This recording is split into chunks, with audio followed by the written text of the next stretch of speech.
सेठ चेतराम ने स्नान किया, शिव जी को जल चढ़ाया, 2 दाने मिर्च चबाए, 2 लोटे पानी पिया और सोटा लेकर तगादे पर चले।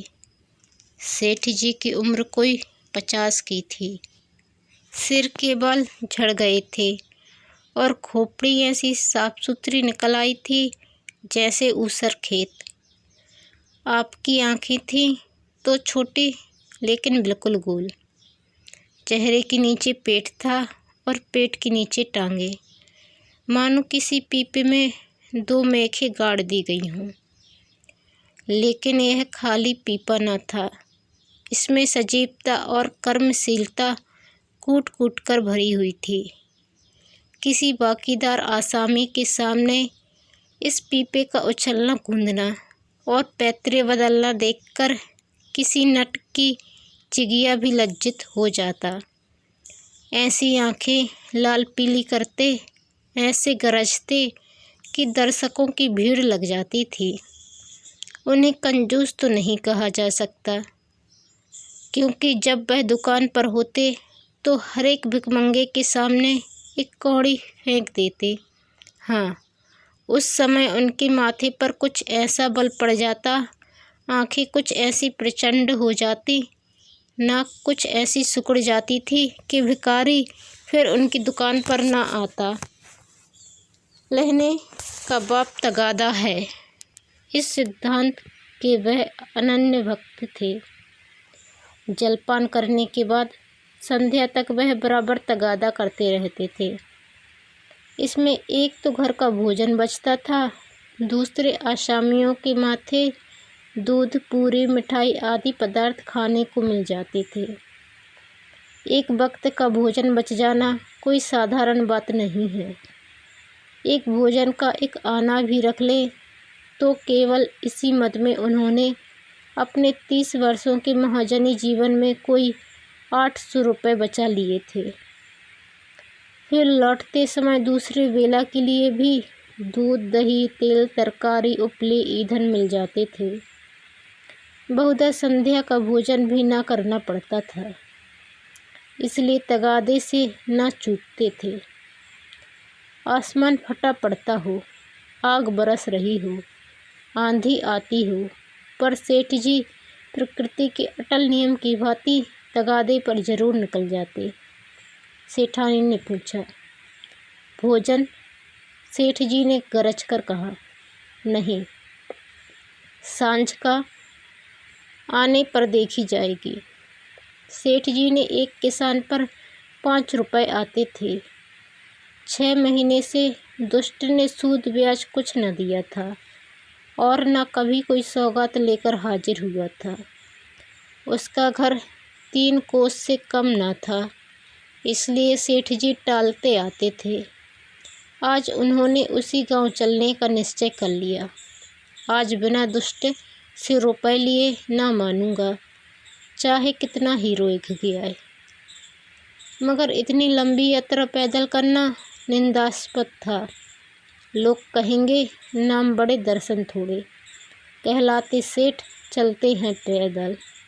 इसलिए मंथर गति से इधर उधर ताकते, राहगीरों से बातें करते चले जाते थे कि लोग समझें वायु सेवन करने जा रहे हैं। सहसा एक खाली इक्का उनकी तरफ जाता हुआ मिल गया। इक्केवान ने पूछा, कहाँ लाला, कहाँ जाना है?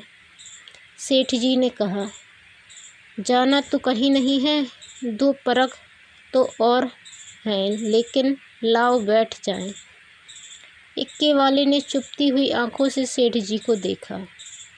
सेठ जी ने भी अपनी लाल आंखों से उसे घूरा।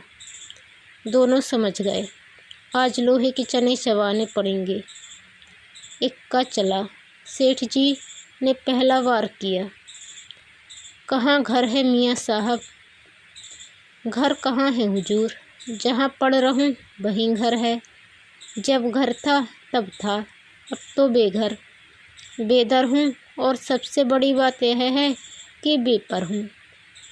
तकदीर ने पर काट लिए, लंडुआ बनाकर छोड़ दिया।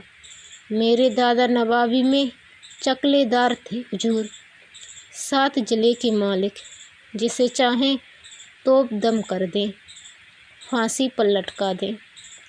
निकलने के पहले लाखों की थैलियां नज़र चढ़ जाती थीं हुजूर। नवाब साहब भाई की तरह मानते थे।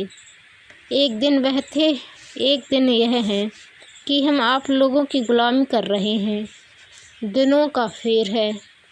सेठ जी को हाथ मिलाते ही मालूम हो गया, पक्का फिकैत है, अखाड़ेबाज, इससे पेश आना मुश्किल है। पर अब तो कुश्ती बध गई थी, अखाड़े में उतर पड़े थे। बोले, तो यह कहो कि बादशाही घराने के हो। यह सूरत ही गवाही दे रही है।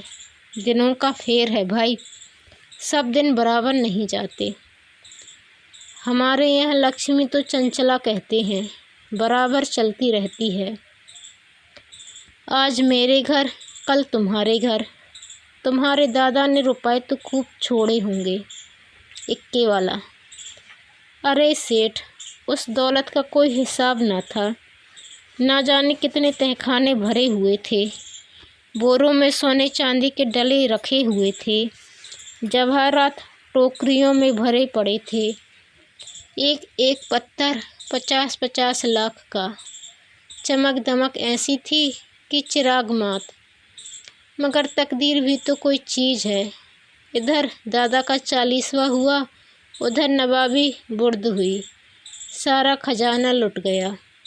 छकड़ों पर लाद लाद कर लोग जवाहरात ले गए। फिर भी घर में इतना बच रहा था कि अब्बाजान ने ज़िंदगी भर ऐश किया। ऐसा ऐश किया कि क्या कोई फकुआ करेगा। 16 कहारों के सुखपाल पर निकलते थे। आगे पीछे चौबदार दौड़ते चलते थे। फिर भी मेरे गुजर भर को उन्होंने बहुत छोड़ा। अगर हिसाब किताब से रहता तो आज भला आदमी होता। लेकिन रईस का बेटा रईस ही तो होगा। एक बोतल चढ़ाकर बिस्तर से उठता था। रात रात भर मुजरे होते रहते थे। क्या जानता था एक दिन यह ठोकरें खानी पड़ेंगी। सेठ, अल्लाह मियाँ का शुक्र करो भाई कि ईमानदारी से अपने बाल बच्चों की परवरिश तो करते हो। नहीं तो हमारे तुम्हारे कितने ही भाई रात दिन कुकर्म करते रहते हैं, फिर भी दाने दाने को मोहताज रहते हैं। ईमान की सलामती चाहिए, नहीं दिन तो सभी के कट जाते हैं। दूध रोटी खाकर कटे तो क्या, सूखे चने चबाकर कटे तो क्या। बड़ी बात तो ईमान है। मुझे तो तुम्हारी सूरत देखते ही मालूम हो गया था कि नीयत के साफ सच्चे आदमी हो। बेईमानों की तो सूरत से ही फटकार बरसती है। इक्के वाला, सेठ जी आपने ठीक कहा कि ईमान सलामत रहे तो सब कुछ है। आप लोगों से 4 पैसे मिल जाते हैं, वही बाल बच्चों को खिला पिलाकर पड़ रहता हूँ हुजूर। और इक्के वालों को देखिए तो कोई किसी मर्ज में मुतवला है, कोई किसी मर्ज में। मैंने तौबा बोला, ऐसा काम ही क्यों करें कि मुसीबत में फंसें। बड़ा कुनबा है हुजूर, माँ है, बच्चे हैं, कई बेवाएँ हैं और कमाई यही इक्का है।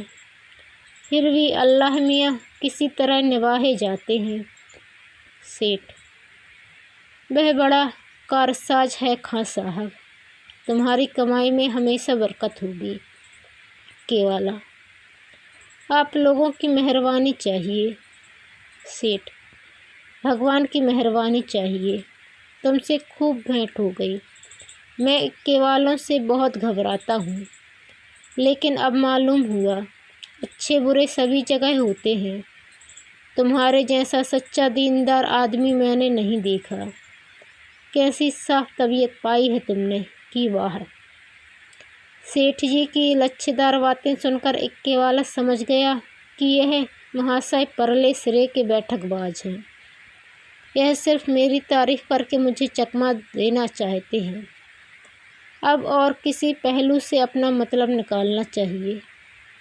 इनकी दया से तो कुछ ले मरना मुश्किल है। शायद इनसे भय से कुछ ले मरूं। बोला, मगर लाला, यह न समझिए कि मैं जितना सीधा और नेक नज़र आता हूँ उतना सीधा और नेक हूँ भी। नेकों के साथ नेक हूँ, लेकिन बुरों के साथ पक्का बदमाश हूँ। यूँ कहिए आपकी जूतियाँ सीधी कर दूँ, लेकिन किराए के मामले में किसी के साथ रियायत नहीं करता। रियायत करूँ तो खाऊं क्या? सेठ जी ने समझा था एक केवाले को हत्थे पर चढ़ा लिया, अब यात्रा निर्विघ्न और निःशुल्क समाप्त हो जाएगी। लेकिन यह आलाप सुना तो कान खड़े हुए। बोले, भाई, रुपए पैसे के मामले में मैं भी किसी से रियायत नहीं करता, लेकिन कभी कभी जब यार दोस्तों का मामला आ पड़ता है तो झक मार कर दबना ही पड़ता है। तुम्हें भी कभी कभी बल खाना ही पड़ता होगा। दोस्तों से बेमुरौवती तो नहीं की जाती। इक्के वाले ने रूखेपन से कहा, मैं किसी के साथ मुरब्बत नहीं करता। मुरब्बत का सबक तो उस्ताद ने पढ़ाया ही नहीं। एक ही चंचूल हूँ, मजाल क्या कि कोई एक पैसा दबा ले। घरवाली तक को मैं एक पैसा देता नहीं, दूसरों की बात ही क्या है। और इक्के वाले अपने महाजन की खुशामद करते हैं, उसके दरवाजे पर खड़े रहते हैं।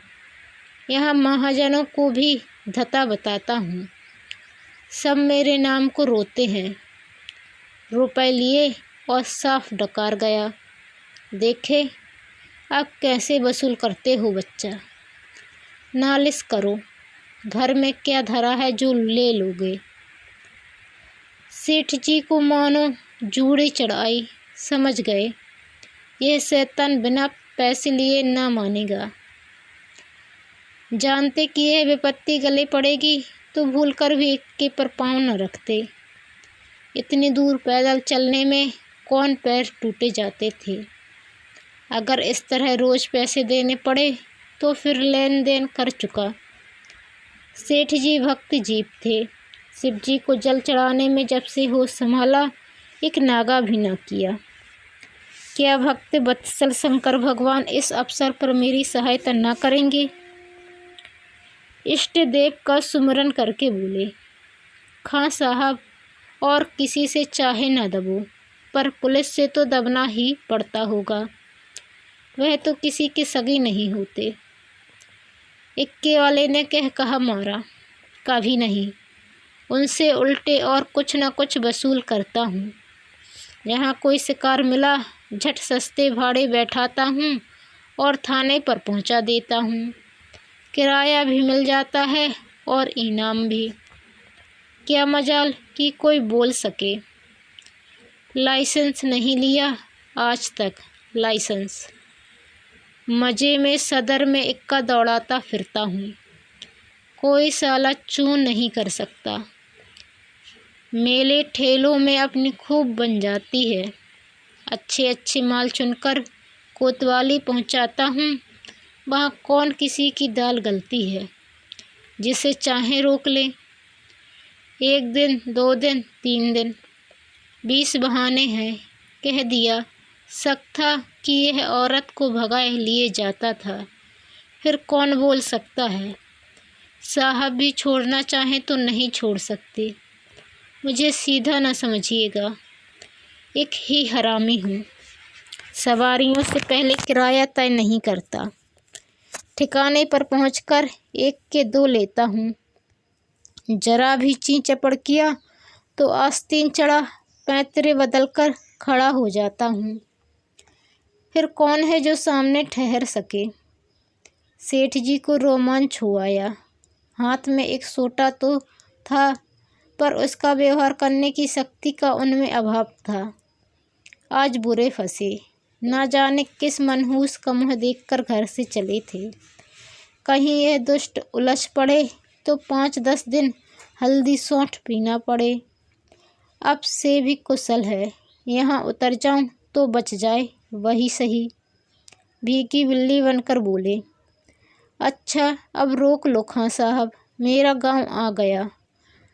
बोलो तुम्हें क्या दे दूं। इक्के वाले ने घोड़ी को एक चाबुक और लगाया और निर्दयता से बोला, मजूरी सोच लो भाई, तुमको ना बैठाया होता तो 3 सवारियां बैठा लेता, तीनों 4-4 आने भी देते तो 12 आने हो जाते, तुम 8 ही आने दे दो। सेठ जी की बगिया बैठ गई। इतनी बड़ी रकम उन्होंने उम्र भर इस मद में नहीं खर्च की थी। इतनी सी दूर के लिए इतना किराया वह किसी तरह ना दे सकते थे। मनुष्य के जीवन में एक ऐसा अवसर भी आता है जब परिणाम की उसे चिंता नहीं रहती। सेठ जी के जीवन में यह ऐसा ही अवसर था। अगर आने दो आने की बात होती तो खून का घूंट पीकर दे देते, लेकिन 8 आने के लिए कि जिसका दुगुण एक कलदार होता है। अगर तू मैं ही नहीं, हाथापाई की भी नौबत आए तो वह करने को तैयार थे। यह निश्चय करके वह दृढ़ता के साथ बैठे रहे। सहसा सड़क के किनारे एक झोपड़ा नजर आया। इक्का रुक गया। सेठ जी उतर पड़े और कमर से एक दुअन्नी निकालकर इक्केवान की ओर बढ़ाई। इक्केवान ने सेठ जी के तेवर देखे तो समझ गया, ताप बिगड़ गया। चाशनी कड़ी होकर कठोर हो गई। अब यह दांतों से लड़ेगी। इसे चुबल कर ही मिठास का आनंद लिया जा सकता है। नम्रता से बोला, मेरी ओर से इसकी रेवड़ियाँ लेकर बाल बच्चों को खिला दीजिएगा। अल्लाह आपको सलामत रहे। सेठ जी ने एक आना और निकाला और बोले, बस अब जवान ना हिलाना, एक कौड़ी भी बेसी ना दूंगा। इक्के वाला, नहीं मालिक, आप ही ऐसा कहेंगे तो हम गरीबों के बाल बच्चे कहाँ से पलेंगे। हम लोग भी आदमी पहचानते हैं हुजूर। इतने में झोपड़ी में से एक स्त्री गुलाबी साड़ी पहने पान चबाती हुई निकल आई और बोली, आज बड़ी देर लगाई। यकायक सेठ जी को देखकर, अच्छा आज लाला जी तुम्हारे इक्के पर थे, फिर आज तुम्हारा मिजाज काहे को मिलेगा। एक चेहरे साही तो मिली ही होगी, इधर बढ़ा दो सीधे से। यह कहकर वह सेठ जी के समीप आकर बोली, आराम से चरपैया पर बैठो लाला। बड़े भाग थे कि आज सवेरे सवेरे आपके दर्शन हुए। उसके वस्त्र मंद मंद महक रहे थे। सेठ जी का दिमाग ताज़ा हो गया। उसकी ओर कनखियों से देखा। औरत चंचल, बाकी कटेली, तेज तर्रार थी। सेठानी जी की मूर्ति आंखों के सामने आ गई। भद्दी, थल थल पिलपिल, पैरों से बेवाय फटी हुई, कपड़ों से दुर्गंध उड़ती हुई। सेठ जी नाम मात्र को भी रसिक न थे, पर इस समय आंखों से हार गए। आंखों को उधर से हटाने की चेष्टा करके चारपाई पर बैठ गए। अभी कोस भर की मंजिल बाकी है, इसका ख्याल ही ना रहा। स्त्री एक छोटी सी पंखिया उठा लाई और सेठ जी को झलने लगी। हाथ की प्रत्येक गति के साथ सुगंधा की एक झोंका आकर सेठ जी को उन्मत्त करने लगा। सेठ जी ने जीवन में ऐसा उल्लास कभी अनुभव न किया था। उन्हें प्राय सभी घृणा की दृष्टि से देखते थे। चोला मस्त हो गया। उसके हाथ से पंखिया छीन लेनी चाहिए। तुम्हें कष्ट हो रहा है, लाओ मैं झल लूँ। यह कैसी बात है लाला जी, आप हमारे दरवाजे पर आए हैं, क्या इतनी खातिर भी ना करने दीजिएगा। और हम किस लायक हैं, इधर कहीं दूर जाना है। अब तो बहुत देर हो गई, कहाँ जाइएगा। सेठ जी ने पापी आंखों को फेरकर और पापी मन को दबाकर कहा, यहाँ से थोड़ी दूर पर एक गांव है, वहीं जाना है। सांझ को उधर ही से लौटूंगा। सुंदरी ने प्रसन्न होकर कहा, तो फिर आज यहीं रहिएगा, सांझ को फिर कहाँ जाइएगा। एक दिन घर के बाहर की हवा भी खाइए, फिर ना जाने कब मुलाकात होगी। इक्के वाले ने आकर सेठ जी के कान में कहा, पैसे निकालिए तो दाने चारे का इंतजाम करूं। सेठ जी ने चुपके से 8 निकाल कर दे दी। इक्के वाले ने फिर पूछा, आपके लिए कुछ मिठाई लेता आऊं? यहाँ आपके लायक मिठाई तो क्या मिलेगी। हाँ, मुँह मीठा हो जाएगा। सेठ जी बोले, मेरे लिए कोई ज़रूरत नहीं।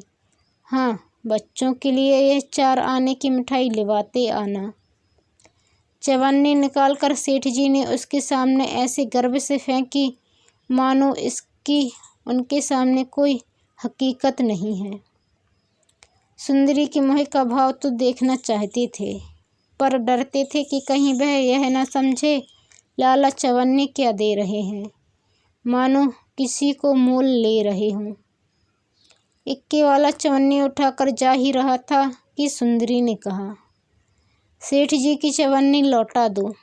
लपक कर उठा ली, शर्म नहीं आती। वह मुझसे रुपया ले लो। 8 आने की ताज़ी मिठाई बनवा कर लाओ। उसने रुपया निकाल कर फेंका। सेठ जी मारे लाज के गड़ गए। एक इक्केवान की फटियारन जिसकी टके की भी औकात नहीं, इतनी खातिरदारी करे कि उनके लिए पूरा रुपया निकाल कर दे दे। यह भला वह कैसे सह सकते थे। बोले, नहीं नहीं, यह नहीं हो सकता। तुम अपना रुपया रख लो। रसिक आँखों को तृप्त करके, मैं रुपया दिए देता हूँ। यह लो, 8 आने की ले आना। इक्केवान तो उधर मिठाई और दाना चारे की फिक्र में चला।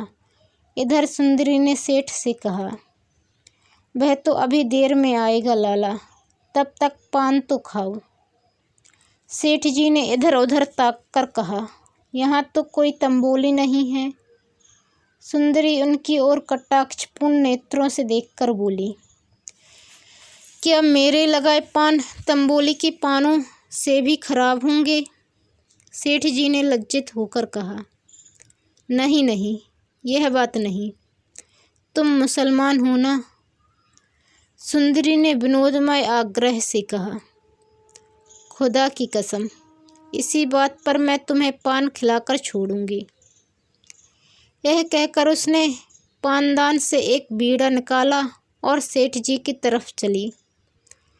सेठ जी ने 1 मिनट तक तो हाँ हाँ किया, फिर दोनों हाथ बढ़ाकर उसे हटाने की चेष्टा की। फिर जोर से दोनों होंठ बंद कर लिए, पर जब सुंदरी किसी तरह न मानी तो सेठ जी अपना धर्म लेकर बेतहाशा भागे। सौंटा वहीं चारपाई पर रह गया।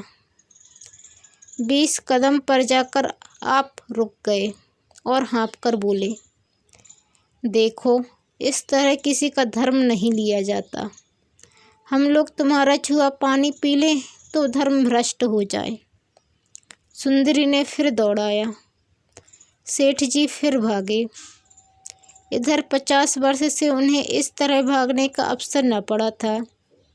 धोती खिसक कर गिरने लगी, मगर इतना अवकाश न था कि धोती बांध ले। बेचारे धर्म को कंधों पर रखे दौड़े चले जाते थे। ना मालूम कब कमर से रुपयों का बटुआ खिसक पड़ा।